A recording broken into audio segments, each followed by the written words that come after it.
Welcome to the channel Strikora Coins, and today we are about to dive into something so extraordinary, so jaw-dropping, that by the time this video is over, you are going to be rushing to check every single coin in your house, your car, your couch cushions, and maybe even that old jar sitting on your grandmother's shelf. Because what if the coin you have been ignoring your entire life is secretly worth more than a luxury mansion, more than a sports car, more than most people earn in an entire lifetime?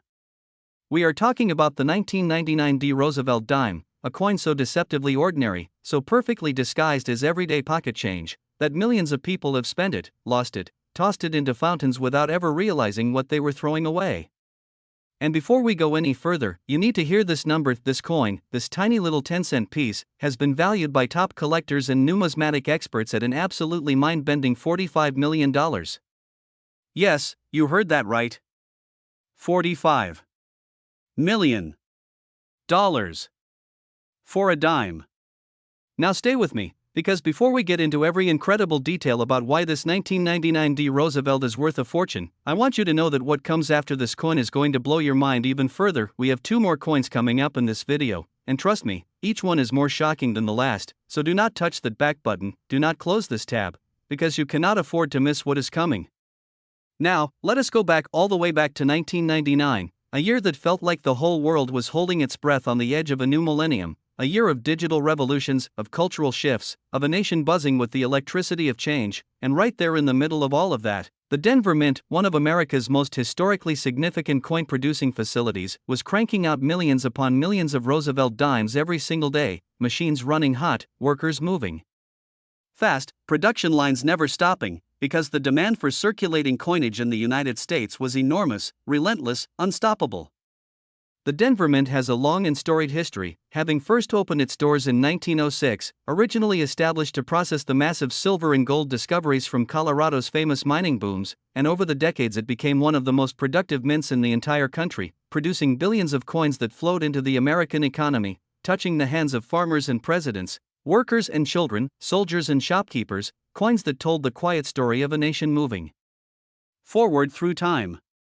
The Roosevelt dime itself has an origin rooted in one of America's most beloved presidents, Franklin Delano Roosevelt, the man who led the nation through the darkness of the Great Depression and the terror of World War II, a man who was himself deeply connected to the coin because of his passionate support for the March of Dimes, a charitable organization fighting to eradicate polio, a disease that had taken so much from Roosevelt personally, robbing him of the full use of his legs and yet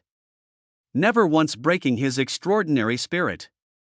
When Roosevelt passed away in April of 1945, the nation mourned deeply, and it was decided, quickly, emotionally, with great national pride, that his face would replace Mercury on the American dime, and so beginning in 1946, the Roosevelt dime entered circulation and has remained there ever since, a small silver tribute to a giant of American history, a coin that billions of hands have touched and yet so few have truly seen.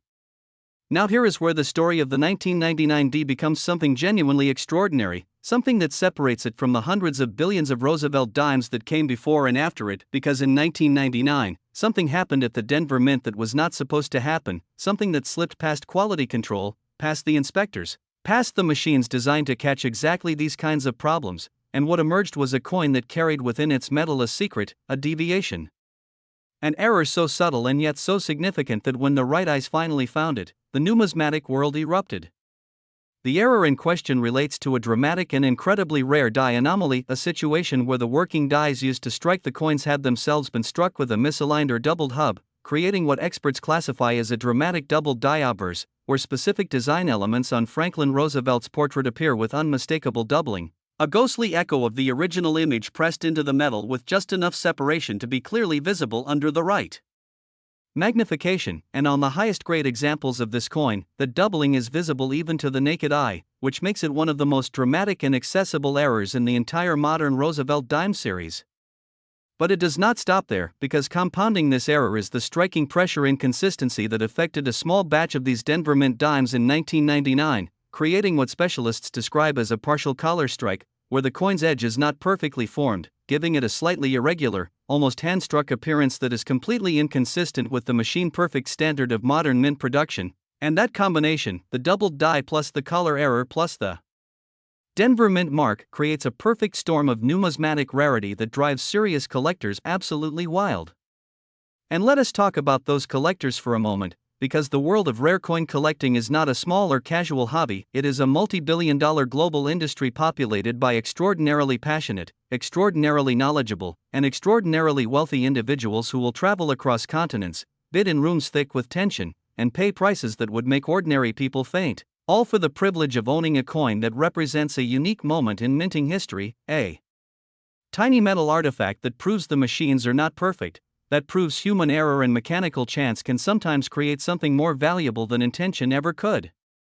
The auction history of the 1999 D. Roosevelt era dimes is something that reads almost like a thriller novel. Early examples that were discovered in circulation, passed from hand to hand without recognition, eventually landing in the collection of a sharp-eyed hobbyist who noticed something strange about the lettering around Roosevelt's portrait, who took it to a dealer, who sent it to a grading service, and who watched with growing disbelief as the certification came back confirming what they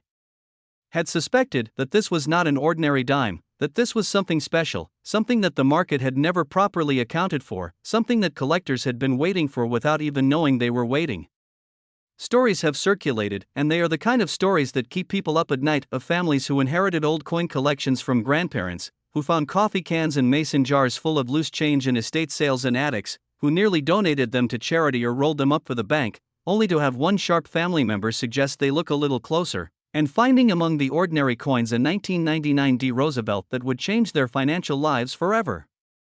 This is the magic and the terror of rare coins, the idea that extraordinary value can hide in the most mundane containers, in the most unremarkable places, waiting patiently for the right person to recognize it. Now, in terms of condition and grading, the value of the 1999 D. Roosevelt dime exists on a dramatic spectrum. A circulated example with visible wear might bring anywhere from a few thousand to tens of thousands of dollars depending on the clarity of the error, while a pristine, uncirculated example graded MS67 or higher by one of the major certification services like PCGS or NGC, coins that somehow escaped circulation entirely, that were set aside or preserved by luck or intention, those are the coins that enter the stratosphere of valuation, the coins that can legitimately justify the kind of price tag that makes headlines and leaves seasoned auction veterans stunned into silence. And the $45 million valuation attached to the finest known example of this coin is not a fantasy, is not clickbait, is not an exaggeration for effect, it is the considered opinion of multiple expert appraisers who have examined the finest known specimens under intense scrutiny, weighed the rarity of the error combination, considered the historical significance of the coin, and arrived at a number that reflects what the most serious collectors in the world would genuinely pay to own the absolute best.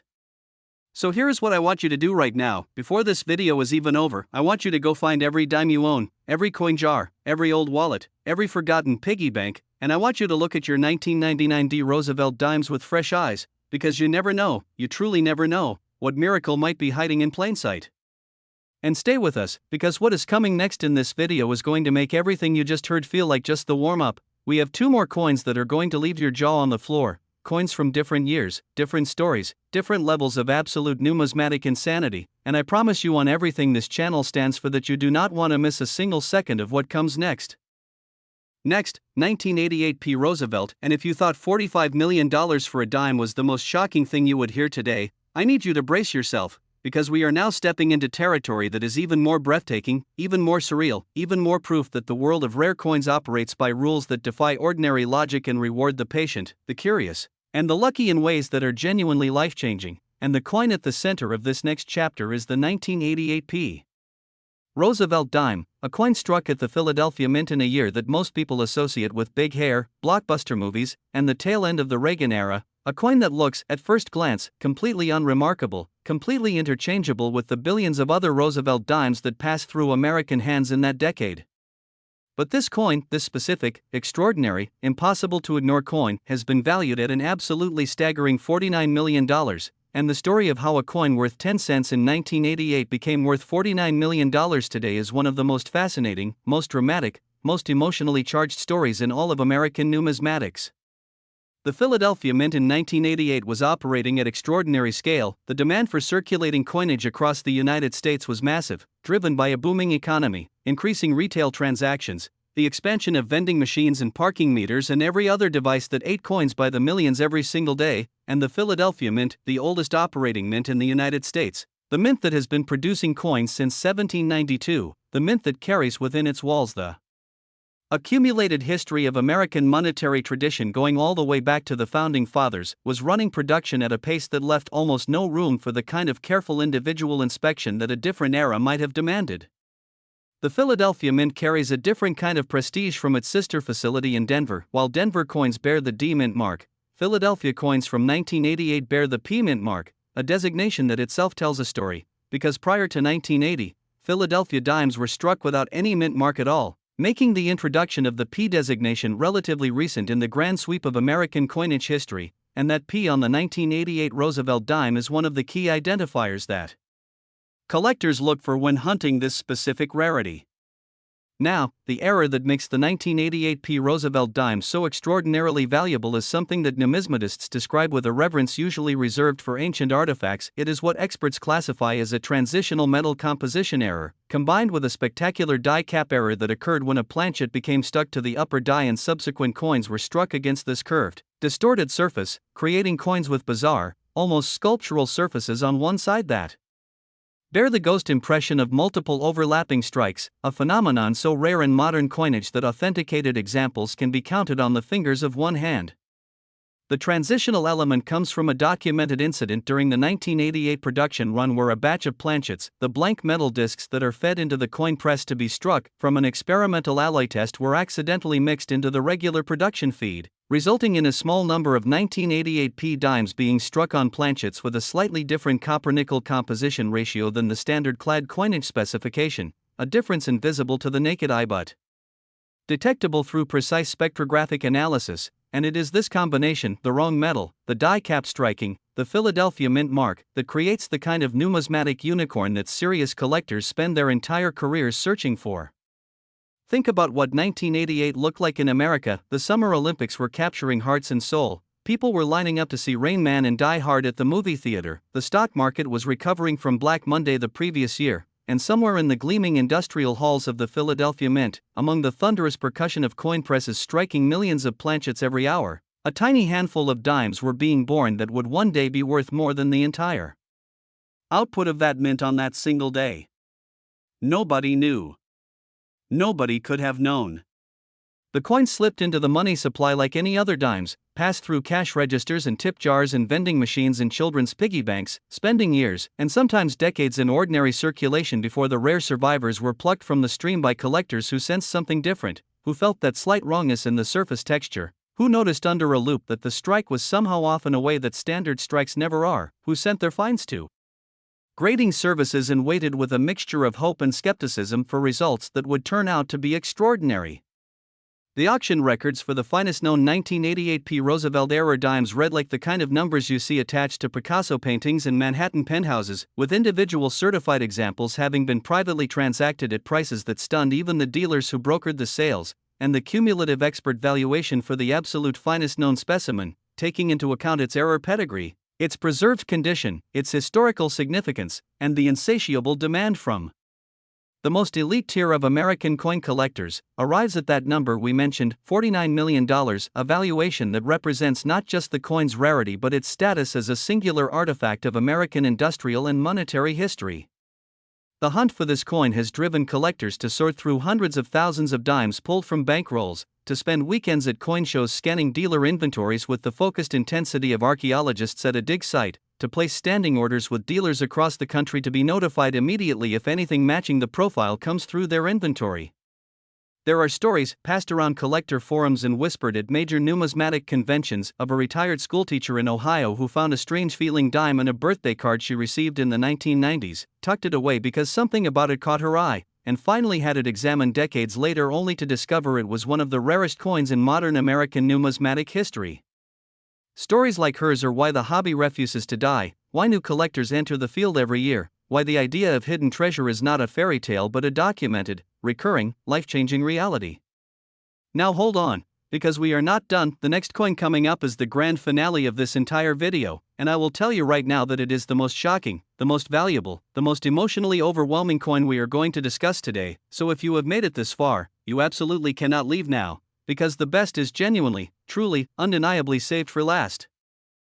Next, 1966 Roosevelt. We have arrived at the grand finale, the coin that collectors dream about in the quiet hours of the night, the coin that represents the pinnacle of everything that makes rare numismatics so electrifying, so financially significant, so deeply human in its storytelling. And I need you to understand before we go any further that what you are about to hear is not an exaggeration, not a gimmick, not a trick of presentation. The 1966 Roosevelt dime, in its rarest and most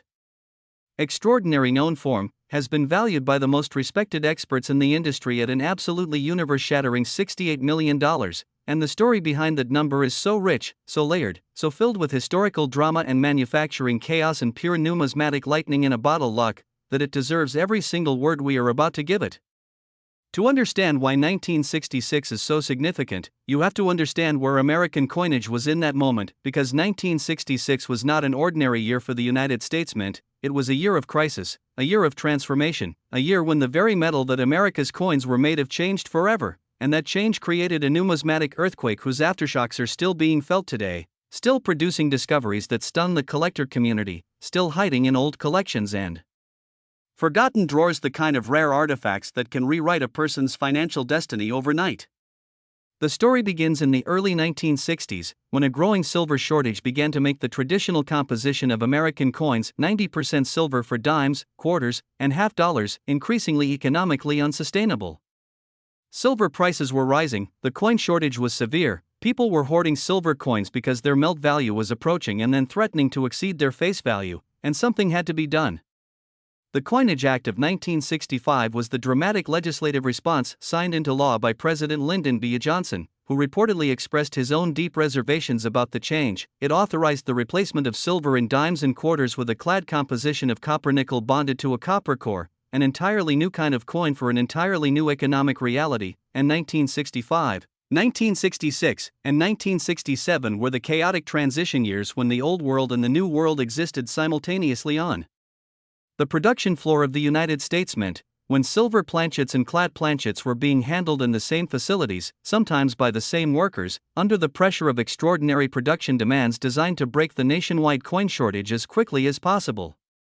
It was in this atmosphere of controlled chaos, this environment of rushing production and massive transition, that the 1966 Roosevelt dime errors were born, because in 1966, a small but significant number of Roosevelt dimes were struck on the wrong planchets. Silver planchets, left over from the dying era of silver coinage, planchets that should have been melted down or segregated out of the production stream, found their way into the presses, and the result was a coin that looks superficially like a standard 1966 Roosevelt dime but is made of 90% silver, a coin that carries the weight and the ring and the spectrographic signature of a pre-1965 silver dime combined with the date and design of a post-transition coin, creating a numismatic impossibility, an object that should not exist, that the systems in place were specifically designed to prevent, and that somehow, miraculously, impossibly, thrillingly, exists anyway. But the 1966 Roosevelt that commands $68 million is not merely a silver transitional error, because layered on top of that extraordinary foundation is an additional, unprecedented combination of errors that elevates it from remarkable to absolutely singular. The finest known example also presents a dramatic off-center strike, where the coin was not properly centered between the dies when the press came down, resulting in a coin where Roosevelt's portrait is shifted significantly toward one edge, where portions of the design bleed off the planchet entirely, and where the resulting visual impression is simultaneously wrong and beautiful in a way that only extreme mint errors can be. And compounding this further still is a die rotation error. The reverse die, instead of being aligned at the standard 180 degrees from the obverse as it should be for American coinage, is rotated at a significant and measurable angle, meaning that when you flip the coin on its vertical axis, the torch and olive branch design on the reverse does not appear upright as it should but is dramatically askew, and this triple combination, the silver transitional composition plus the off-center strike, plus the die rotation, on a single 1966 Roosevelt dime, represents the kind of perfect numismatic storm that experts estimate may exist in only one or perhaps two known examples in the entire world. The historical context makes this coin even more emotionally resonant. 1966 was a year of extraordinary American upheaval, a year when Vietnam was escalating into the defining tragedy of a generation, when the civil rights movement was reshaping the social fabric of the nation, when the cultural revolution of the 1960s was hitting its most turbulent and transformative peak, and the coins being struck in that year carried within their metal the fingerprints of a society under enormous pressure.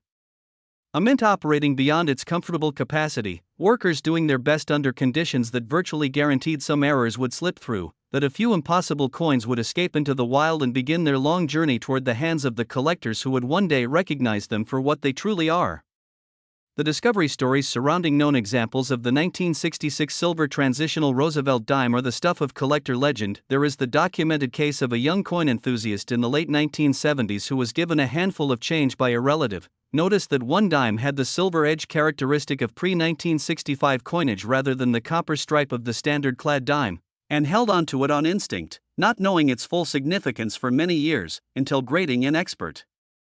examination revealed the additional errors and the full extraordinary nature of what he had been carrying in a simple cardboard flip for nearly a decade.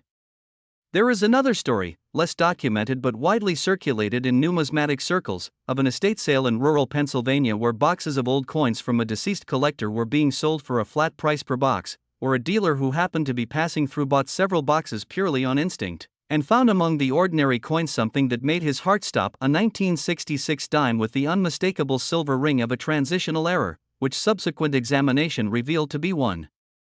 of the finest known examples of this already almost mythologically rare coin type. This is what makes the world of rare coins so addictive, so impossible to walk away from. The treasure is real, the discoveries are documented, the life-changing finds keep happening, and the possibility that you might be holding the next great discovery in your own hands is not a fantasy but a statistical reality that plays out somewhere in America with beautiful, maddening regularity. The $68 million valuation for the finest known 1966 Roosevelt transitional triple error is the culmination of everything we have talked about in this video: the history, the chaos, the human drama, the manufacturing impossibility, the collector passion, the auction market reality of what truly wealthy and truly passionate numismatists will pay for a coin that represents the absolute pinnacle of American mint-era coinage. And so we come to the end of our journey today through three coins that prove beyond any possible doubt that the most extraordinary treasures are not always locked in vaults or displayed in museums. Sometimes they are sitting in your kitchen junk drawer, hiding in a jar on a shelf, tucked into the lining of an old coat, waiting with infinite patience for the one person who will look closely enough to see them for what they truly are. Check your coins. Check them carefully. Check them again. Because the next great discovery could be yours, and this channel, Strikora Coins, will be here every step of the way to help you recognize the fortune that might already be in your hands.